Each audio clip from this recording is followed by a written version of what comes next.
it's your girl, ItsIndiaZuri, your crazy best friend, the girl next door. That girl.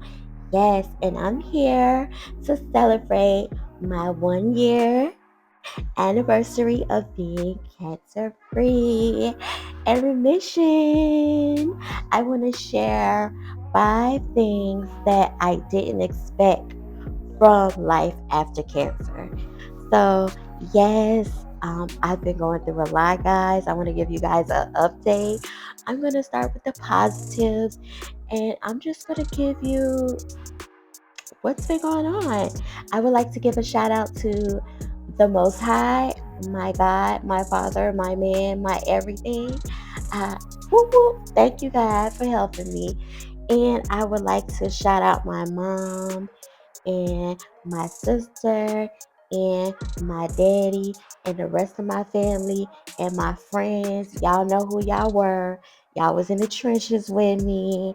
Y'all was there for me. And I would also like to shout out the people that are no longer in my life that I once allowed in my life. And I love them, but things change and we're gonna get into that. Maybe we could get into that some other time. But I mean that's a lot of tea that I had to talk about, y'all, because it's gonna get very interesting when I talk about that topic. Okay, so let's go. Is your healing? Is your healing? Your healing? Is your healing? Is your healing? Your healing? First, I would like to start off with a quote. I am no longer accepting the things I cannot change. I am changing the things I cannot accept. I am no longer accepting the things I cannot change. Yes, let's give it a whoop whoop and watch to the end. And don't forget to like, subscribe, and comment. Yes, I'm in the cancer free zone.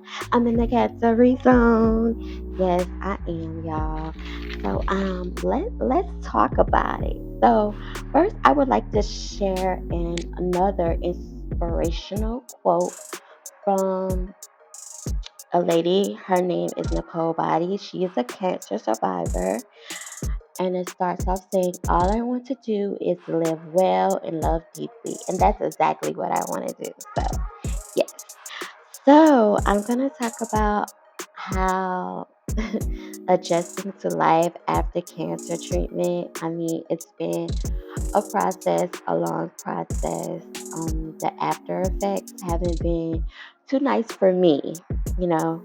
I mean, should each his own, I realized that awareness of ongoing changes that is going with my body, that I need to take care of myself and put myself first, and to think about my family and what's going to benefit me and my family and my legacy.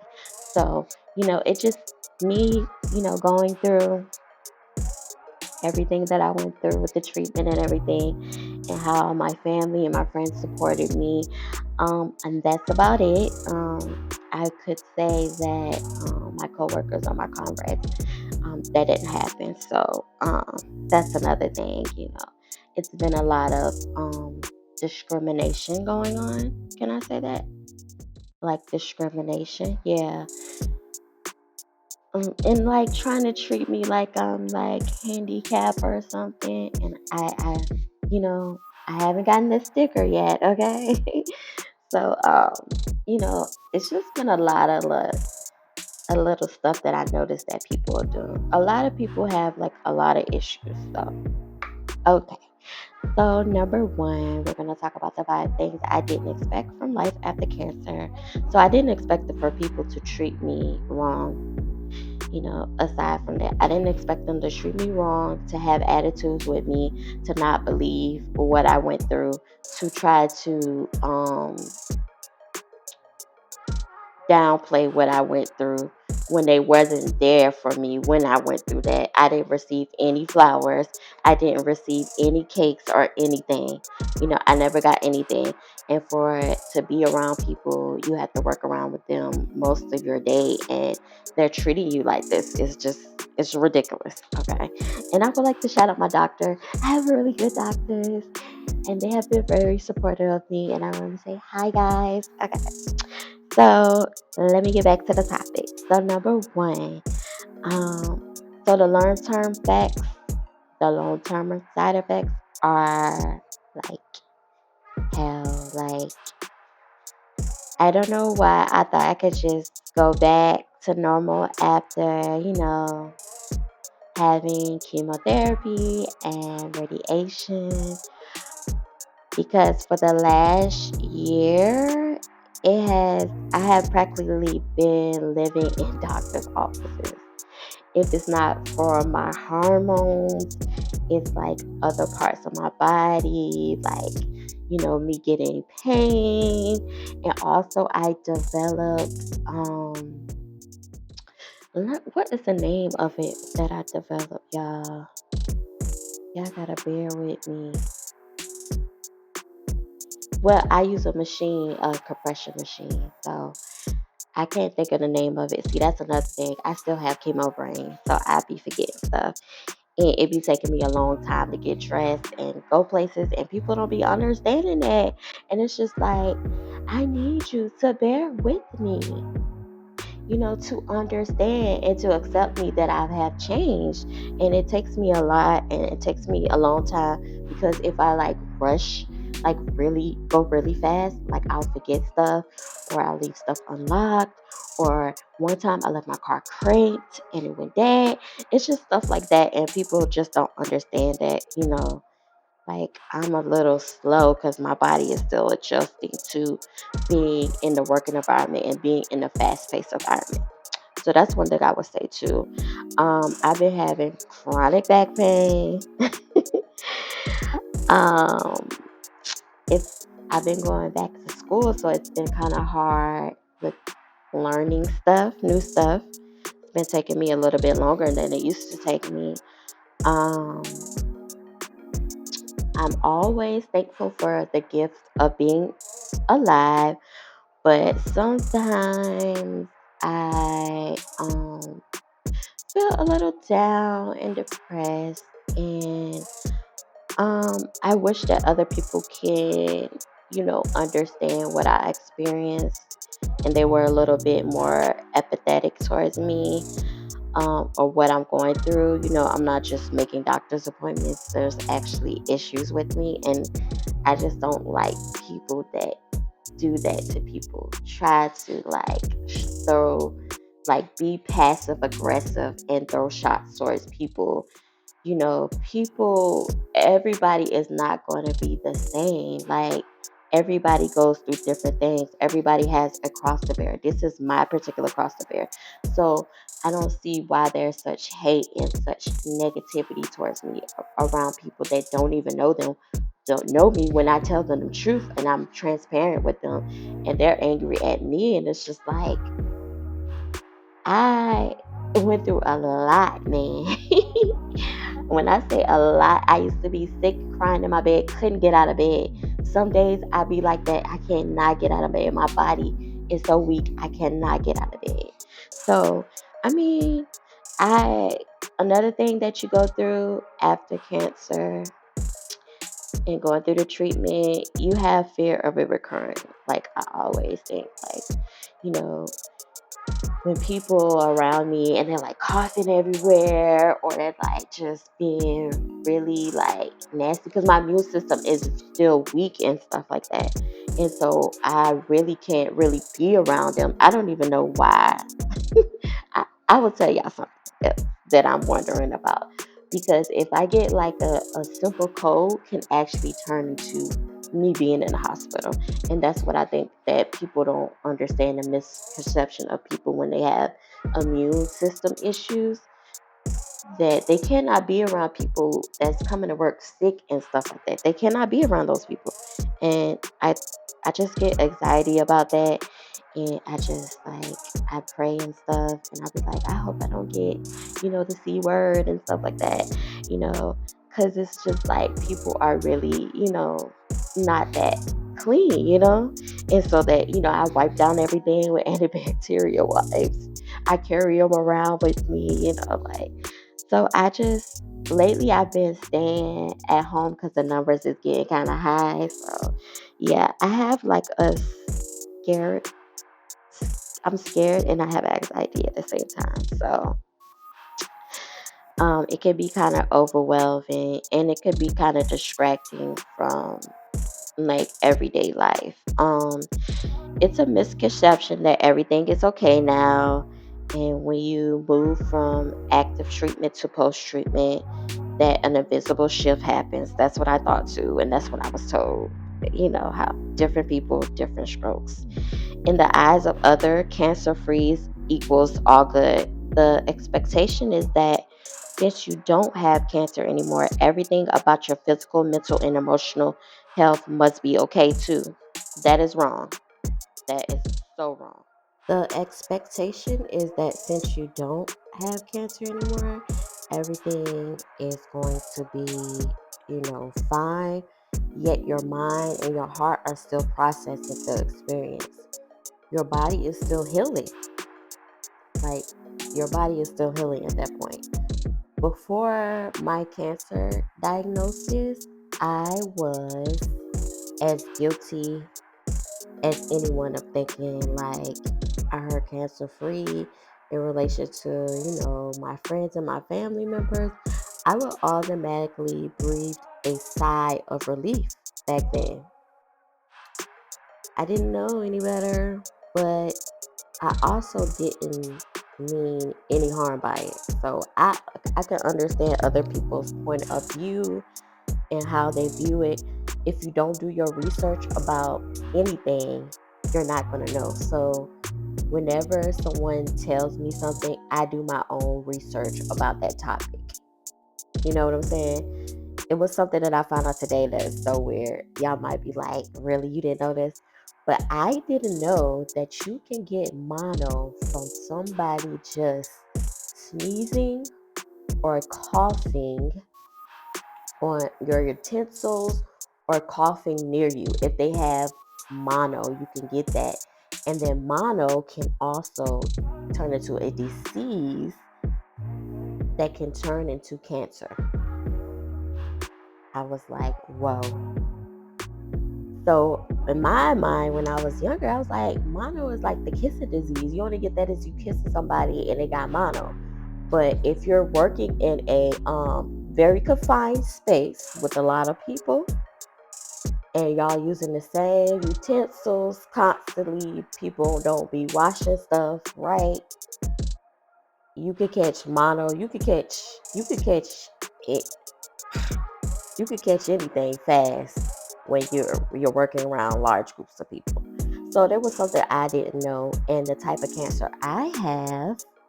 They say some people, it mostly happens in guys. I had Hodgkin's lymphoma. That was the type of cancer I had, and they said that most people get it from.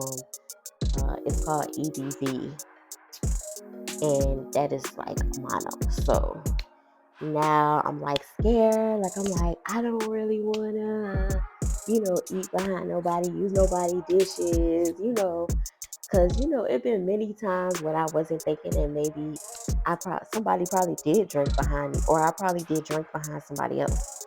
So that's another thing that I be like having anxiety about. So I just wanted to say I love you guys. Thank you for listening. Please like, comment, and share.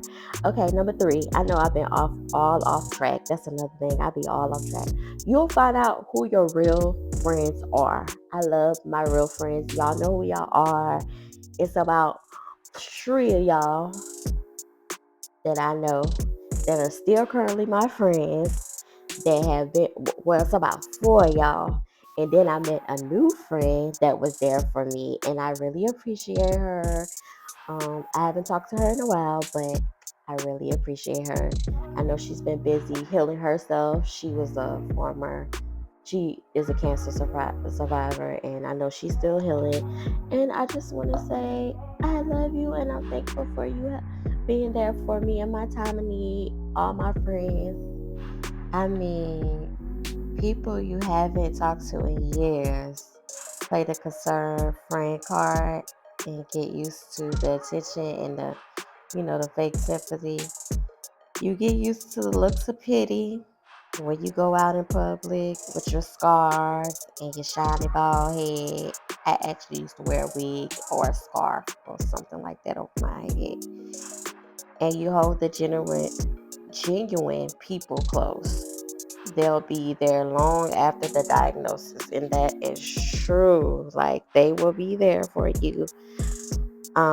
Yeah, I have people ask me questions about my scar on my chest where I have the little port thing that they plug in to give you the chemotherapy. And people just be like, "What is that?" My even NuNu be like, "What is that?" And I just tell them, And sometimes I get nervous, especially when I meet new people, to like tell them like what is going on. But now I'm learning to be transparent. Yes, transparent. Okay, we're gonna go to number 4. You now realize what really matters.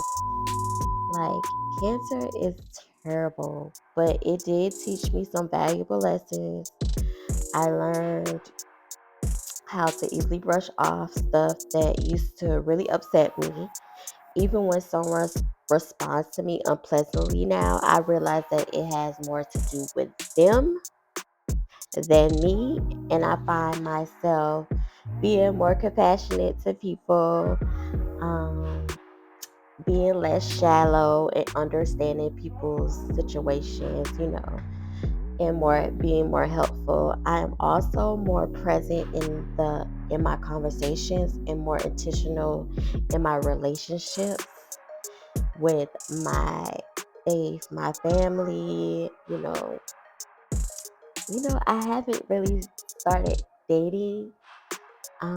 There's been a couple people I liked, but I just don't have time for the game. So, I'm just gonna, call my losses. A lot of people, once they hear me, I tell them about my situation, they kind of have like little biases towards me. And I realize again that's their problem and that's their loss. So also, I'm gonna go to number 5, loneliness. That leads into loneliness. It's being single in cancer survivors. So you know, we may not want to ask friends and family for help, or if we're afraid, or if we need someone to talk to. So it's kind of good to join support groups. I didn't join any support groups. I'm currently looking for support groups for cancer survivors because I've been struggling with, like, people understanding, what I'm going through and how I feel, and and having someone to, truly listen to me and understand. Excuse me, I had to get my kabocha in, honey. So, I mean, a lot of people deal with that, and you don't have to deal with it on your own. You could just get a support group. And also, you have to deal with a lot of watching your friends progress. You'll see them graduate, you'll see them get married. You'll feel limited because you feel like everything slowed down, and really everything did slow down. Like, yeah, like, as far as my age, I'm 34, and I'm hoping and I'm believing that the Lord will bless me to get married if it's His will, and bless me to have a beautiful, healthy baby with a husband that I'm happily married to, that can accept me with all my flaws, and that I can accept with all his flaws, and we understand each other.